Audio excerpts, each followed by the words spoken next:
টি-20 বিশ্বকাপে সাবেক চ্যাম্পিয়ন পাকিস্তানকে হারিয়ে চমকে দিল যুক্তরাষ্ট্র। টি-20 বিশ্বকাপের চলতি নবম আসরে সবচেয়ে বড় অঘটন ঘটল আমেরিকায়। পাকিস্তানের মতো শক্তিশালী দলকে হারিয়ে বিশ্বকে তাক লাগিয়ে দিল বিশ্বকাপের সহ আয়োজকরা। বৃহস্পতিবার যুক্তরাষ্ট্রের ডালাসে গ্র্যান্ড প্যারিস স্টেডিয়ামে টস হেরে প্রথমে ব্যাট করতে নেমেই ব্যাটিং বিপর্যয়ে পড়ে পাকিস্তান। মাত্র ২৬ রানে ৩টি উইকেট হারায় পাকিস্তান।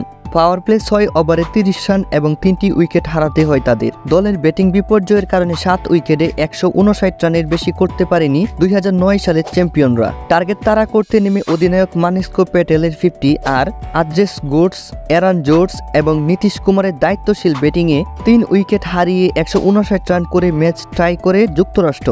তখন ম্যাচ গড়ায় সুপার ওভারের প্রথম ১ উইকেটে ১৮ রান করে যুক্তরাষ্ট্র। পাকিস্তানের তারকা পেসার মুহাম্মদ আমির সুপার ওভারে ৩টি ওয়াইড বল করেন। ২টি ওয়াইড বলে দৌড়ে প্রান্ত বদল করে ২ রান বেশি করেন যুক্তরাষ্ট্র। সুপার ওভারে অতিরিক্ত ৭ রান খরচ করে পাকিস্তান। জয়ের জন্য সুপার ওভারে পাকিস্তানের প্রয়োজন ছিল ১৯ রান। ইফতেখার আহমেদ উইকেট হারিয়ে ১৩ রানের বেশি করতে পারেনি সাবেক চ্যাম্পিয়নরা। শ্বাসরুদ্ধকর ম্যাচে সুপার ওভারে জিতে ইতিহাস গড়ে যুক্তরাষ্ট্র। তো বন্ধুরা, আপনাদের কি মনে হয়, ক্রিকেট কি আসলেই ভাগ্যের খেলা, নাকি এখানে রয়েছে ফর্মে থাকার বিষয়টাও? যুক্তরাষ্ট্রের ভালো পারফরম্যান্সের কারণে গ্রুপ পর্বে অনেকটা এগিয়ে রয়েছে।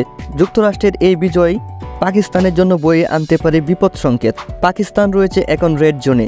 পাকিস্তান যদি পরবর্তী লাগা ম্যাচ না জিততে পারে তাহলে হয়তোবা দেশের মাটিতে ফিরতে হবে পাকিস্তানকে। তো বন্ধুরা, আপনারা যারা পাকিস্তানের সমর্থক রয়েছেন এবং পাকিস্তানকে যারা ভালোবাসেন তারা অবশ্যই চ্যানেলটিকে সাবস্ক্রাইব করে একটি কমেন্ট করে দিবেন।